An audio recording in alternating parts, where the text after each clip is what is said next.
సంబంధించిన పూర్తి 55,000 కోట్లు, అట్లాగే ఈ ఇండస్ట్రీస్ ఇక్కడికి రావాల్సిన అమరావతికి నిధులు ఇట్లాంటివన్నీ వస్తాయని ఆశించచ్చా? ఒక్క నిమిషం అండి, మీరు అడిగిన ప్రశ్నకు సమాధానం చెప్పే ముందు శర్మ గారు ఒక రకంగా సెటైరికల్ గా కావచ్చు, ఇంకొక రకంగా కావచ్చు, కేంద్ర ప్రభుత్వానికి సంబంధించి కూడా మాట్లాడారు.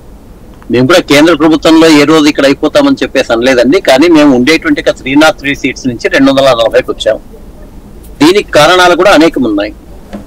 ఎప్పుడు కూడా అభివృద్ధి చేసిండేటువంటి దానికన్నా కూడా వ్యతిరేకంగా బయట ఉన్నటువంటి పార్టీల కలయిక వాళ్ళు రెచ్చగొట్టిండేటువంటిది కుల సమీకరణలకు సంబంధించినటువంటి విషయంలో ఉత్తరప్రదేశ్ లో మేము ఫెయిల్ అయ్యాము. దాన్ని కూడా మేము యాక్సెప్ట్ చేస్తున్నాం. మీరు ఏ విధంగా అయితే యాక్సెప్ట్ చేశారో మేము కూడా అది యాక్సెప్ట్ చేస్తూనే ఉన్నాం.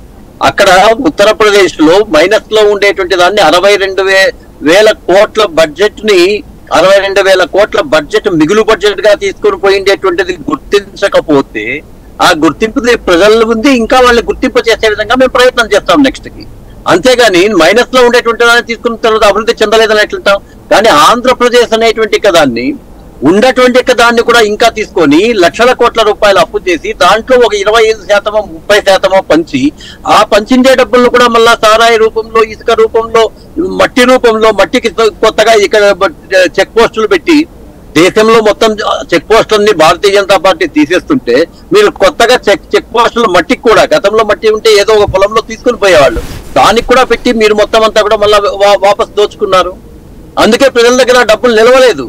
నేను గ్రామంలోకి వెళ్ళినప్పుడు చర్చలు జరిగాయండి. మేము గ్రామంలో ప్రచారం చేస్తూ ఉన్నప్పుడు, ఏమ్మా ఎలా ఉన్నావు?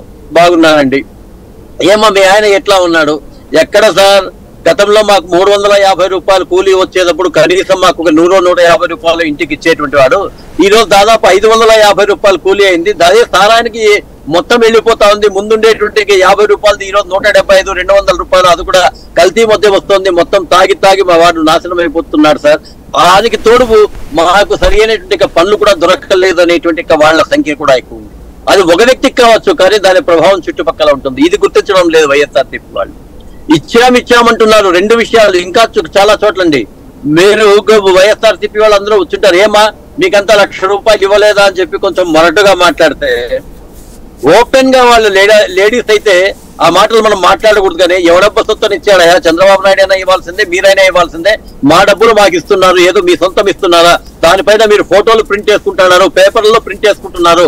అదే విధంగా మా ఆస్తుల మీద కూడా వచ్చేసేసి జగన్ గారి ఫోటో పెట్టుకుంటున్నారు అనేటువంటి చర్చలు అక్కడ జరిగాయి.